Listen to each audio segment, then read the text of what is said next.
Il est 8h30, Aymeric Choprade est l'invité politique de France Bleu 107.1. Le député européen d'Île-de-France du Front National répond aux questions de Noé Da Silva. Bonjour Aymeric Choprade. Bonjour. Alors tout d'abord, je vous ai vu bondir, il y a une vitre qui nous séparait pendant que je faisais votre portrait Twitter. Je dois rectifier, j'ai pourtant écrit, je l'ai là sous les yeux, suite à votre lettre envoyée à Marine Le Pen, où vous annonciez que vous quittiez vos différentes fonctions au sein du FN à l'Europe. C'était après une vidéo où vous affirmiez donc la France est en guerre contre des musulmans, et j'aurais dit les musulmans. Vous vouliez bien dire des musulmans. Bien sûr. Justement, bien sûr. Vous continuez de dire cela même si ça agace Marine Le Pen.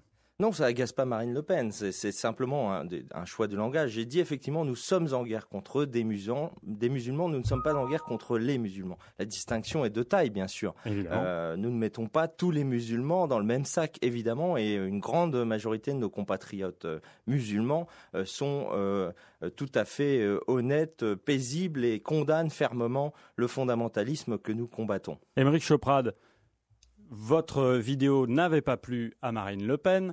Elle vous a retiré la délégation du Front National au Parlement européen. Vous n'êtes plus son conseiller non plus.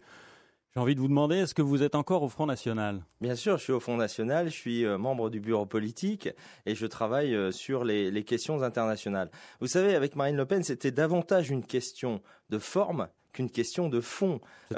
C'est-à-dire que Marine Le Pen aurait souhaité que je fasse valider cette vidéo avant de la diffuser. Je comprends d'ailleurs. Je comprends et j'ai finalement échangé un peu des titres contre une certaine liberté et je m'en porte pas plus mal. Je crois que ça correspond mieux à ma personnalité. Je suis au Front National, je me bats pour Marine Le Pen, mais je veux garder une certaine liberté de parole, une certaine liberté de proposition, de suggestion. Mais est-ce qu'on peut dire que vous n'êtes pas un proche de Marine Le Pen ? Moi, je me sens proche de Marine Le Pen. Est-ce qu'elle se sent proche de vous ? Ça, c'est à elle de le dire, mais ça, c'est autre chose. C'est pas à moi de le dire. Elle est la présidente du Front National. Je la sers loyalement, avec franchise, sans esprit de courtisanerie. Et je crois que c'est utile. C'est une valeur ajoutée aussi au Front National que d'avoir des voix qui parlent clairement et franchement. Mais au Front National, il n'y a qu'une tête qui doit dépasser, c'est celle de Marine Le Pen ? Non, c'est pas ça. C'est simplement que moi, je comprends. Si vous avez une certaine liberté de parole et que vous avez des titres, des responsabilités qui étaient les miennes, comme le chef de délégation ou la présidence d'un parti européen, de fait, vous engagez votre présidente. Donc, je comprends tout à fait la logique qui est celle de Marine Le Pen, qui est tout à fait compréhensible. Est-ce qu'en ce moment, il vaut mieux justement ne pas être trop proche de Marine Le Pen ? Hier encore, c'était la une de Libé qui rappelle qu'il y a un patron d'une société qui fournit les kits de campagne aux candidats du Front National qui a été mis en examen. La justice se demande s'il n'y a pas financement occulte du FN. Et finalement, peut-être même vous feriez comme les autres partis. D'abord, une mise en examen, ça porte bien son nom. Ça n'est pas une conclusion, évidemment. Le Front National et la société en question ne sont pas condamnés. C'est simplement un doute qui existe et qui a été lancé par Mediapart. On sait que c'est un média qui est à charge, qui est instruit à charge contre le Front National en permanence et qui jette la suspicion. Je suis convaincu que tout cela est infondé et que, une fois de plus, comme ça c'est souvent arrivé, nous serons parfaitement blanchis dans cette affaire et qu'il n'y a aucun fond de vérité dans les accusations qui sont portées. D'ailleurs, Marine Le Pen va porter plainte pour diffamation, ce qui est tout à fait logique compte tenu des mots utilisés contre nous. Mais est-ce que vous dites pas que effectivement il y a peut-être quelque chose qui n'est pas très très bien, c'est-à-dire qu'on oblige les candidats du Front National à acheter ce kit? On oblige, on recommande, c'est pas une obligation, c'est une recommandation forte et c'est un peu normal. Si vous voulez proposer des prix compétitifs, il y a des logiques d'économie d'échelle et donc il vaut mieux qu'il y ait une certaine unité. C'est un peu compréhensible. Si tout le monde choisit son fournisseur, vous n'arrivez pas non plus à avoir des prix certains compétitifs. Estiment justement que c'est trop cher puisque c'est la même charte graphique. Alors, le but c'est aussi d'avoir la même charte graphique. Moi j'en sais rien. Et de changer la photo juste des candidats. Bien sûr, mais je ne connais pas. Moi, c'est un métier, ça. Je n'ai pas le mien. Je ne connais pas les prix. Je fais confiance confiance au choix de ma présidente. Je crois que tout ça a bien fonctionné, que le fournisseur a rempli ses obligations, que les candidats municipaux ont été contents et satisfaits du produit. Maintenant, je suis convaincu que la justice débouchera sur un non-lieu. Ça veut dire qu'au Front National, comme dans les autres partis, le nerf de la guerre, c'est l'argent, trouver l'argent. C'est un peu normal. Tous les partis fonctionnent, ont besoin d'argent. Nous, on le fait dans les règles du droit. Nous faisons des emprunts. Nous cherchons des solutions qui sont toujours légales pour pouvoir mener le combat politique. Alors, Aymeric Choprade, puisqu'on parle là des élections et de la manière dont ça se passe avec les kits de campagne au Front National, vous êtes député européen du FN, élu en Île-de-France. Est-ce que, là, avec cette année d'élections locales qui s'annonce, les départementales en mars, les régionales en décembre prochain, est-ce que vous, Aymeric Choprade, vous avez des ambitions en Île-de-France ? J'ai toujours des ambitions, bien sûr, je réfléchis, mais pour l'instant, l'instant, je n'ai pas exprimé d'ambition. J'ai rien demandé de particulier à Marine Le Pen. C'est vrai que mon mandat de député européen et mes commissions affaires étrangères, commerce international et surtout, je dirais, l'investissement que je fais sur l'international au profit de Marine Le Pen me prend beaucoup de temps. Mais est-ce que vous pourriez être député européen et en même temps candidat au régional Je ne l'exclus pas, mais pour l'instant, ça n'est pas d'actualité. Ces choix n'ont pas été faits, ils n'ont pas été exprimés, mais je n'exclus rien. Ça vous donne envie quand même quand vous voyez que dans les sondages, le FN au prochain régional est donné à 19%, alors qu'aujourd'hui, il n'a pas de... Non, bien sûr, je l'ai vu moi-même au moment des européennes. Il se passe quelque chose en Île-de-France. Il y a un vrai basculement de notre côté, en notre faveur, et c'est tout à fait intéressant. Pour autant, je veux vraiment me consacrer bien à mon mandat et à des dossiers qui sont complexes, qui sont les dossiers internationaux sur lesquels je travaille beaucoup. Ça prend du temps, vous savez, de voyager pour préparer un certain nombre de dossiers. Un mot de ce qui s'est passé hier à l'Assemblée nationale, l'utilisation du 49.3 pour faire passer la loi Macron. La motion de censure a été refusée. Quelle est la position justement sur cette motion de censure de l'UMP et de l'UDI, la position du Front National ? On voit que de toute façon, le gouvernement n'a plus beaucoup de légitimité. Il est obligé de passer en force contre son propre camp.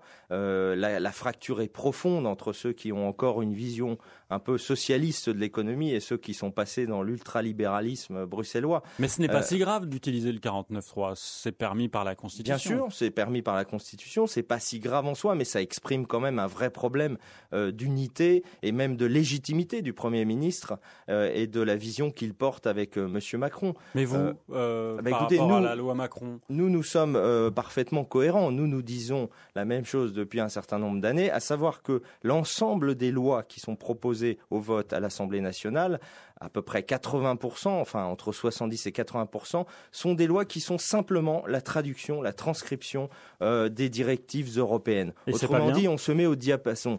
C'est pas bien, c'est-à-dire que d'abord nous ne sommes plus souverains, nous sommes en train de nous aligner sur une vision qui est celle de Bruxelles, qui est celle de la Commission européenne, qui ne correspond pas au bien commun, qui ne correspond pas à l'intérêt général. Et évidemment, c'est un problème. L'Assemblée nationale française est devenue une simple chambre d'enregistrement de cette volonté bruxelloise. Et cela, nous le combattons, les Français le savent depuis très longtemps. On va parler justement d'une des conséquences de l'Europe sur la région Île-de-France avec la lutte contre la pollution. C'est la partie mobilité qui arrive dans quelques minutes. Aymeric Choprade est député européen du Front National et invité de France Bleu 107.1 ce matin. Le temps, avec les températures d'abord, il fait 6 degrés à Paris, 5 degrés à Orly actuellement, il fait 6 à Montmorency, 8 de moyenne pour cette journée qui s'annonce bien humide.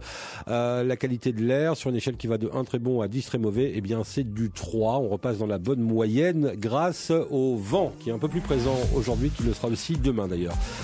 Sur la route maintenant. Alors, que se passe-t-il ? Oh là là, il y a une série d'accidents. C'est assez impressionnant. Accident sur la 6, direction province. Nous sommes là juste avant Rissorangis. Cet accident sur la nationale 118, direction province, dans la montée du pont de Sèvres. Donc, c'est galère à partir de la porte de Saint-Cloud. Il y a un bouchon de curiosité dans l'autre sens à partir du Petit Clamart. Un accident sur la 14, direction province, du boulevard circulaire vers Nanterre. Il y a un autre accident dans le même secteur apparemment, mais là mon écran est complètement bloqué. A86 extérieur, toujours en cours, cet accident, double accident au niveau de la Courneuve, et puis un accident sur le périphérique intérieur. Nous sommes là à la porte de Bagnolet.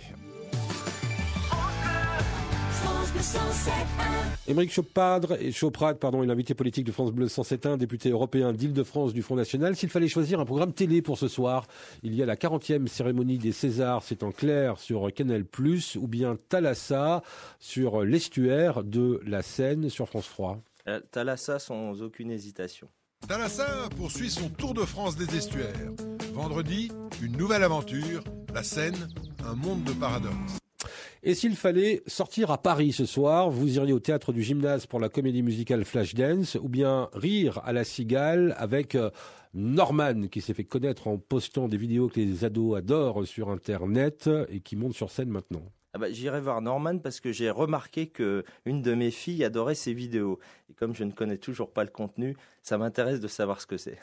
Toutes nos filles adorent Norman. Ah, t'écris sur un carnet ? Ouais. Parce que moi, avec mon iPhone...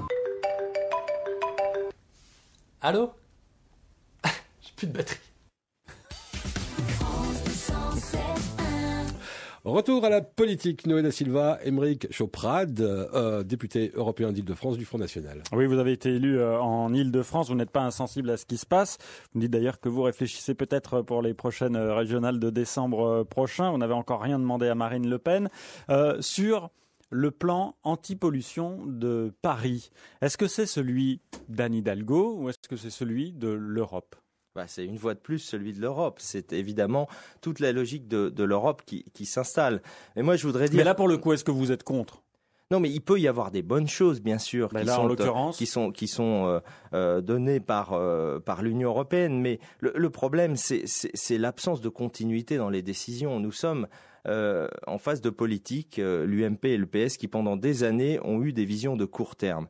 Ils ont d'abord expliqué aux Franciliens qu'il fallait finalement pour la croissance acheter des voitures. Alors on a saturé l'Île-de-France de voitures. Puis maintenant on dit que c'est pas bien, on dit que le diesel c'est pas bien non plus, qu'on va être taxé.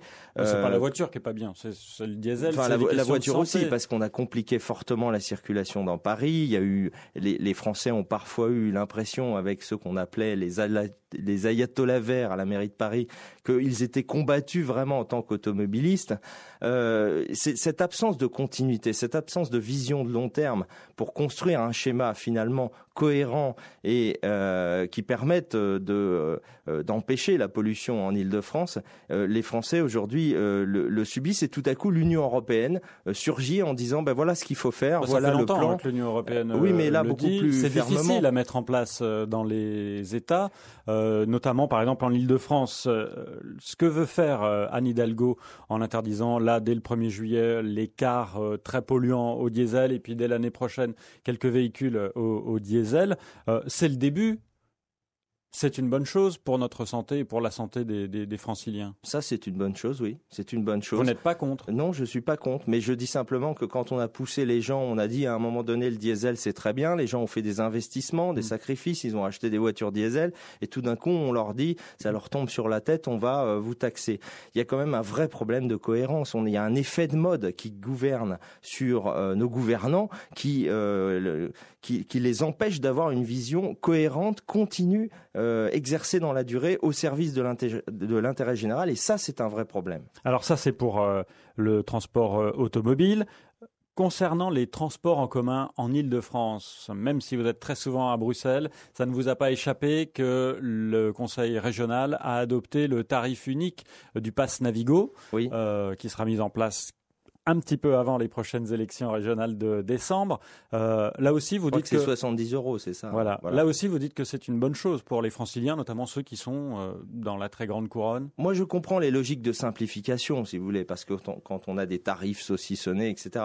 Mais il faut simplement se dire que à partir du moment où ceux qui étaient loin payaient, je crois, 120 € et vont payer 70, il y a des gens qui paient pour cette différence quelque part. Donc, il faut quand même savoir qui finalement finance cette adaptation du tarif, même si il peut y avoir des avantages.